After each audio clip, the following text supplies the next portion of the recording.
Hey to everyone, and welcome back to the channel. It's your host, Utopian Dragon, and in this series I provide you guys with some gameplay, some insight, and my self-proclaimed expert opinion on the games that I've played. And today, we're going to take a look at Warframe.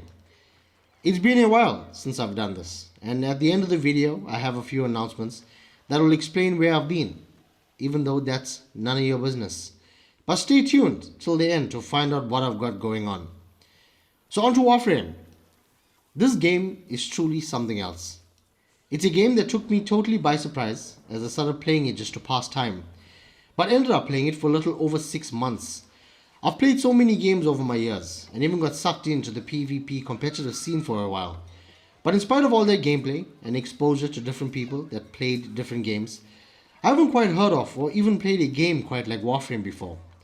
Given that I've spent an estimate of 800 hours and 180 days in the game, and because I've acquired a lot of what it has to offer and even indulged in its rather lucrative economy, I feel relatively safe to discuss this game today. The developers of this vast game are Nitro Games, Panic Button Games, and its most recognized developers being Digital Extremes, who are also the guys that co-created Epic Games' Unreal series. And man, truly these developers didn't fail to deliver with this game. Warframe is a cross-platform, in quotes, free-to-play MMORPG power trip of a third-person looter shooter that has been active and successful for the past 11 years. Warframe's foundation is built around PvE combat, with majority of the time you'll be grinding solo, but it does support a lobby of up to 4 people to squad up and tackle the game together when they so choose it.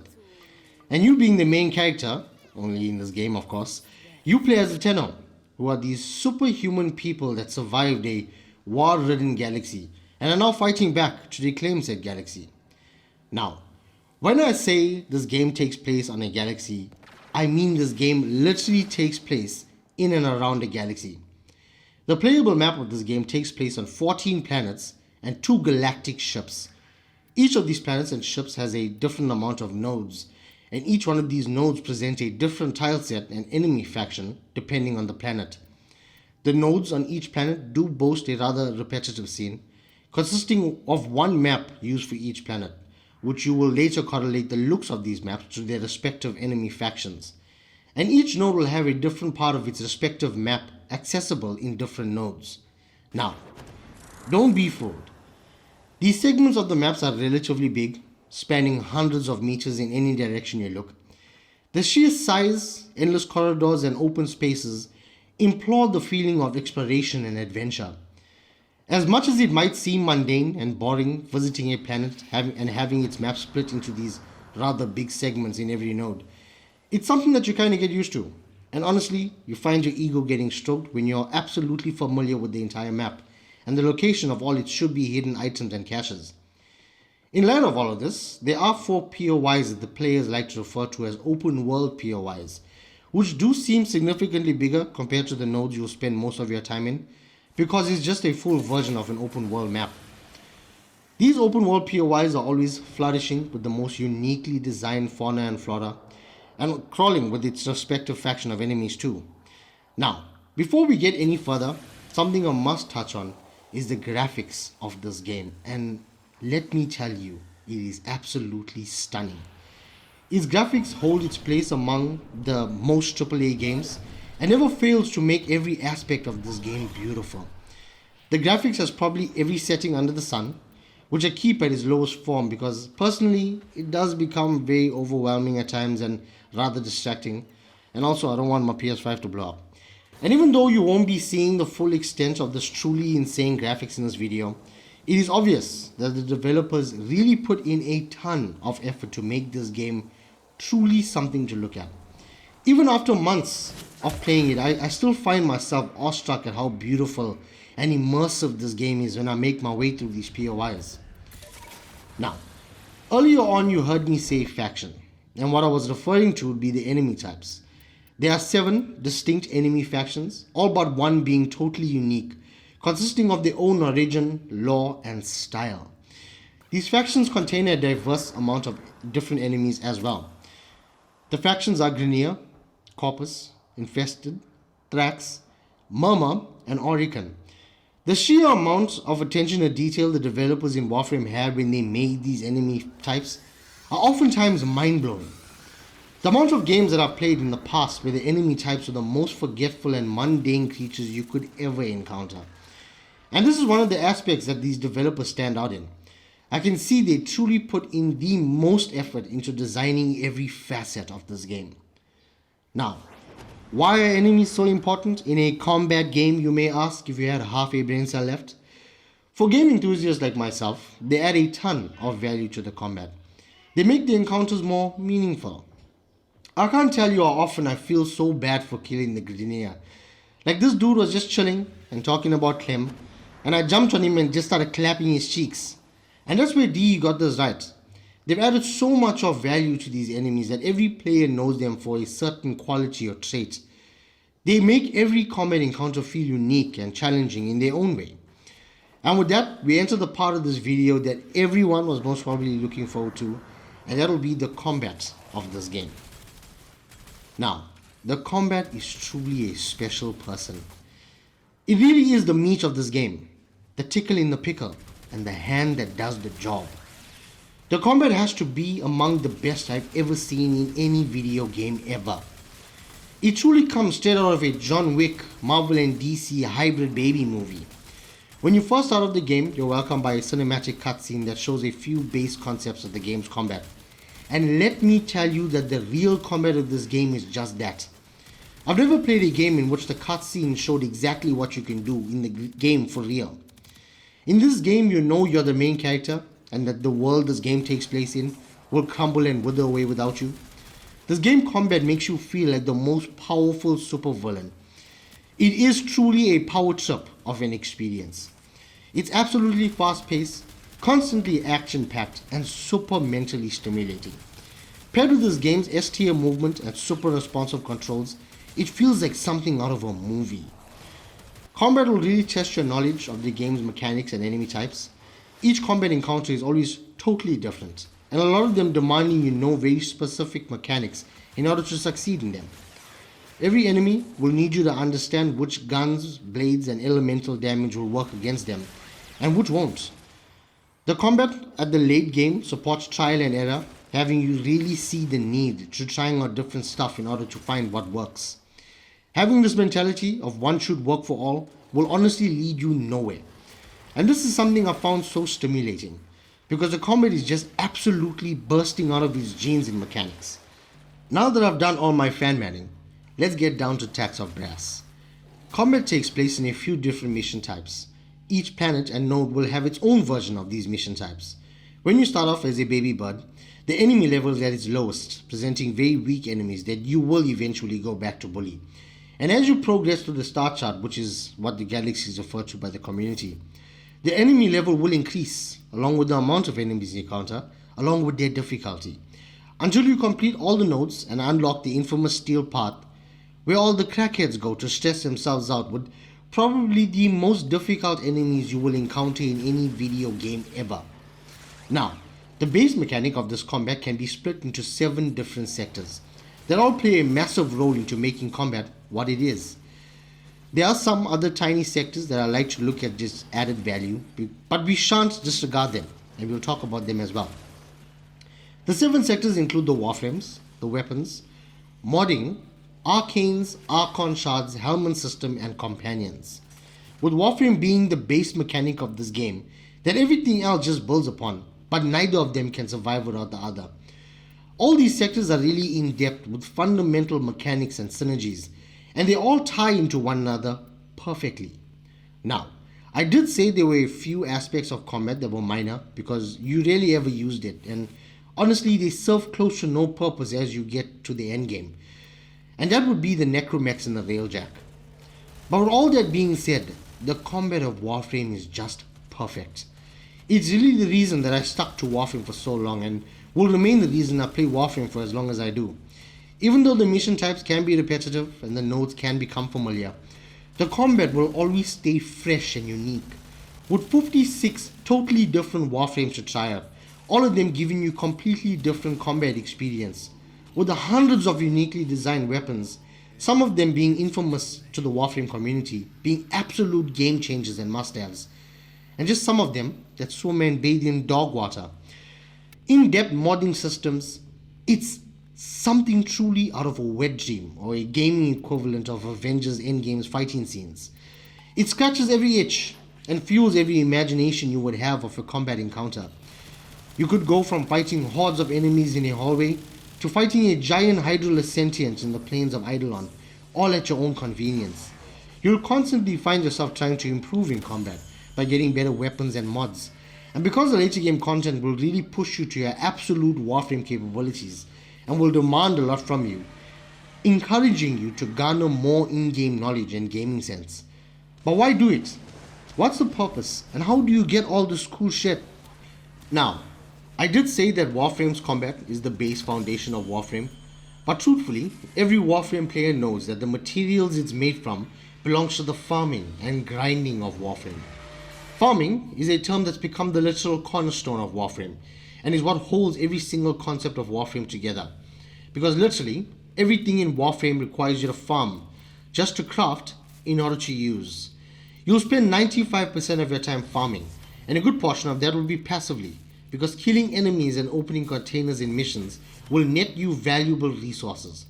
But oftentimes, you'll need to venture out to acquire the more obscure stuff, from delving into the caves for precious gems, fishing the waters of the open world, to fighting multiple bosses that hold specific components you may need.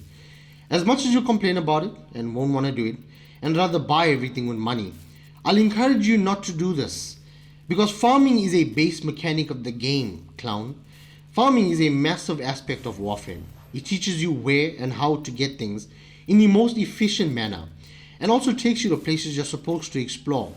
And because you'll do this so often, you'll find duplicates of certain items. What do you do with these spares? Well, you can dissolve the stuff for credits, which you'll also need to craft these items, and will also find yourself farming. Or you can trade the stuff with other players for Warframe's premium currency, Platinum. And yes, Warframe has a premium currency that you will have to buy with real world money. Even though none of us have any, and even though it's the developers' only way to feed their families and live, they've given us cheapskates the ability to trade with one another for said premium currency. Why do you need this platinum? Well, remember when I said free to play in quotes in the beginning of this video? That means it's free to download Warframe and play it, but everything that will give you a great Warframe experience, everything you want in the game, costs premium currency. And when I say everything, I literally mean everything. But don't let that discourage you, because trading is an everyday thing in Warframe. Everyone does it, and trust, once you get into trading, you love it. It's super addictive. It teaches you major supply and demand skills. It teaches you how to grind, how to negotiate, and how to function in a functional society. So why go through all this dookie just for premium currency? Well, in order to gain the necessary level you need to wield most of these weapons you want to use, you're going to need to farm and use a lot of Warframe's weapons and gear, which innately give you something referred to as mastery rank. You gain mastery rank by using Warframe's weapons and gear, and as you level up, you gain access to more higher level weapons that you need to use to gain mastery level for the next level. It's a vicious cycle that requires a lot of grinding, which requires a lot of weapons and Warframes, which requires a lot of slots and premium currency platinum. After all that, what's next? That takes us to another fundamental concept of Warframe and probably the endgame grind for most Warframe players, and that's fashion. The amount of customization that Warframe offers is absolutely mind-blowing. You can accessorize every single thing you have in Warframe and make yourself look like the coolest shits and sliced cheese. But that, my friend, also costs premium currency, and a lot of it. But other than combat, farming, trading and fashion, what else does Warframe have to offer? Well, Warframe prides itself on its storytelling capabilities and NPC questline tie-ups. There's a fairly solid mission structure in Warframe that guides you through the main quest of the game, and is probably one of the things that stood out the most to me about Warframe. Even though it's a multiplayer cross-platform, every single new player that starts the game literally starts the game from the very beginning of Warframe. It's such a unique and beautiful concept because It gives every player the OG status. You don't start Warframe in the season it's currently in, or the chapter it's currently in. Instead, you start off Warframe in the very beginning, when all of Warframe began. It's such a unique experience compared to every other multiplayer I've played. You start off following the story and questline, meeting every NPC and every side quest the game ever had to offer, giving you an opportunity to understand the core concepts of the game for yourself. The story of the game is extremely vast and crosses between all of the NPCs, warframes and planets. It's so in-depth and in great detail, I can guarantee you 98% of the Warframe community, including myself, has no clue what the story is about or what it means. But it was still epic to witness it unfold in front of us. The NPC interactions hold its spot amongst one of my favorites from all video games, especially Ordis, your ship companion. The NPC questlines, as I said, tie in with all of the game's main story, and your interactions with them are endless afterwards. Most of these NPCs are who you go to access a good portion of the game's missions, and access your syndicates and bounties.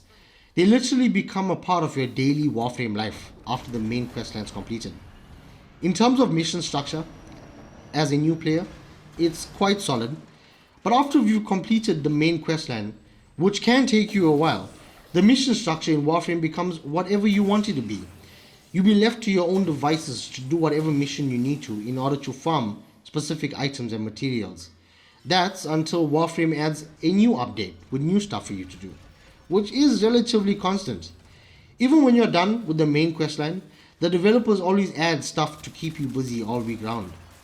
Now, I've given the game many praises, so I know a lot of you negative people want to know the cons it comes with. Amongst the community, Warframe is referred to as Bugframe. If the name is not explanatory enough, the reason for this is because the game is riddled with bugs.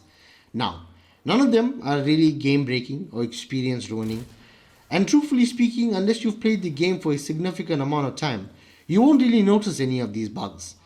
It still really sucks though, because even though these bugs are relatively harmless, they do ruin the immersive nature of Warframe. On the devs' behalf, they do work diligently to fix these bugs the moment they come up. So like 90% of the time, those bugs get fixed within a few hours to a day. But some of them, just a select few of them, stay for a while. DE, please fix the cascade. I love this mode, but the bugs live here.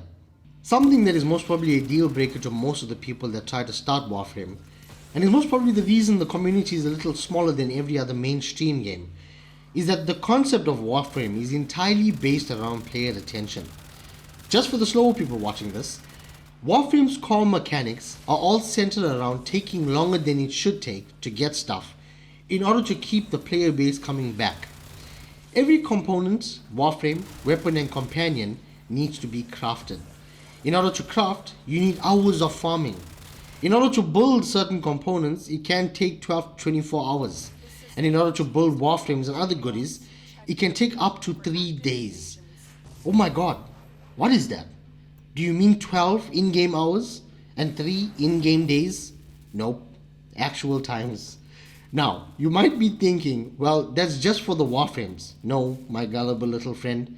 Everything, and I mean every single thing in Warframe, is hours of grinding and farming and waiting. Now, I get it. Truly I do. But after a while, you actually become accustomed to these base concepts of the game. You'll even get to a stage in Warframe where you're a whale like me and rush everything in the foundry. And yes, you can do that. But that should cost an unnecessary amount of platinum. So yeah, that's why most of the cheapskates just wait. But all jokes aside, I think it's important to understand these base mechanics of the game. And no, I'm not sniffing that copium, but hear me out.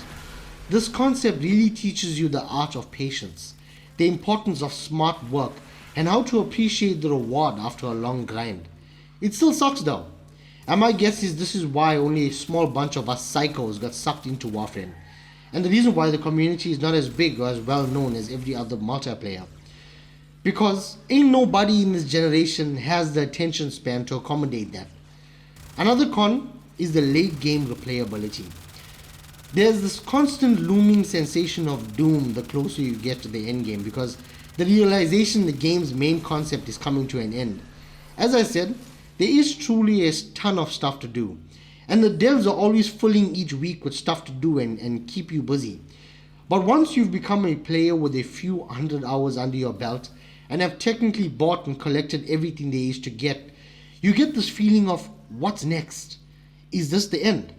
Now, I'm a little far off from obtaining everything the game has to offer, but this is one of the cons that loom with me, you know? Maybe it's my abandonment issue sneaking through my ass crack. But if you feel this way as well, let me know in the comment section so I know my ass ain't the only loose one here. I will be making a video later on further discussing the cons of Warframe, so stay tuned for that. But for now, honestly, these are the only cons that stay with me and stand out to me. Overall, Warframe is a really solid game, and in my sort of expert opinion, it holds its spot amongst the best games I've ever played. Everything about Warframe just makes sense. The game lacks the element of cliche handholding, but the devs found a way to direct you to the necessary components you need to make the Warframe game work. If you pay enough attention, that is. And this works with everything in the game. You need a key component to craft a Warframe but don't know where to get it because of its obscure nature. You'll find yourself playing a quest that will direct you to its location. You need to speak to an NPC but don't know where to find them.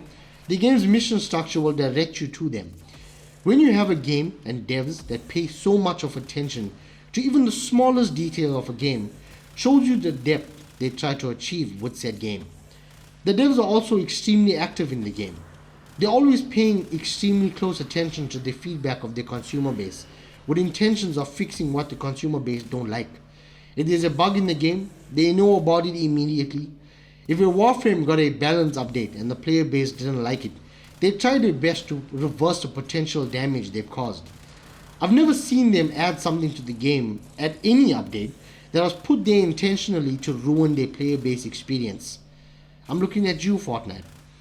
Warframe has the perfect mix of intense combat, relaxing and calming farming, to in-depth trading with extremely complex storytelling. So complex, none of us even know what the story is. And well-needed cross-platform multiplayer interactions between the community. The Warframe community, for the most part, was very welcoming, always willing to lend a helping hand to newcomers.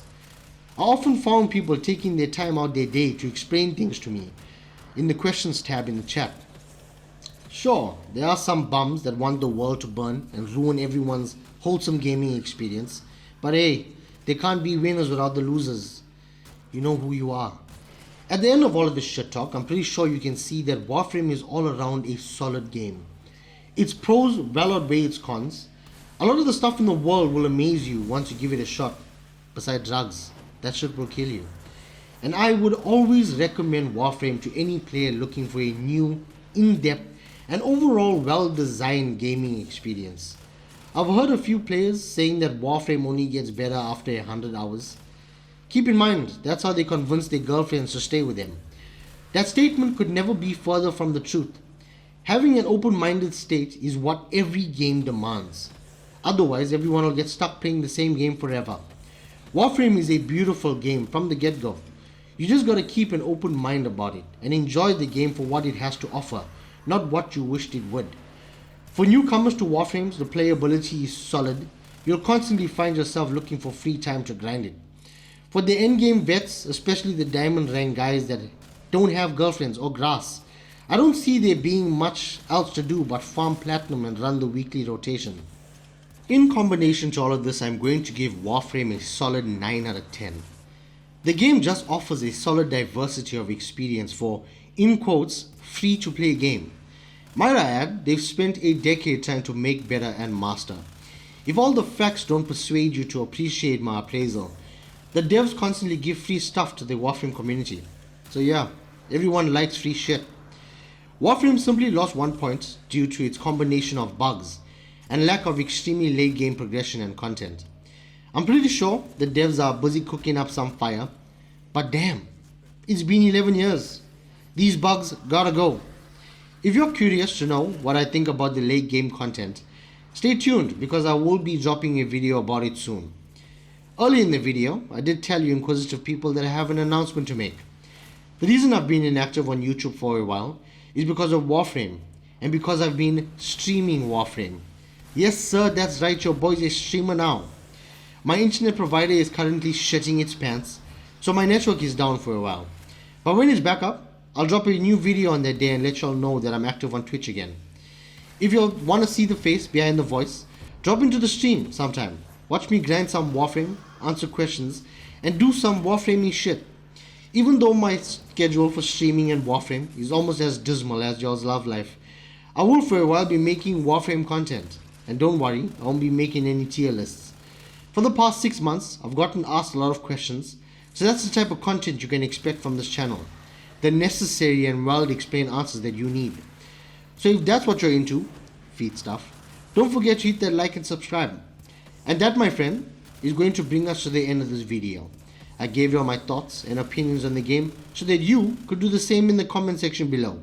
If I've missed anything or you'd like to add something, I would love to know what y'all think about Warframe or what its current state looks like in your experience. We're trying to hit 3 million subs and we're so close, so don't forget to hit the like and subscribe button and turn in a notification because that will inform you of the next video I post. And with that being said, I'll see y'all there.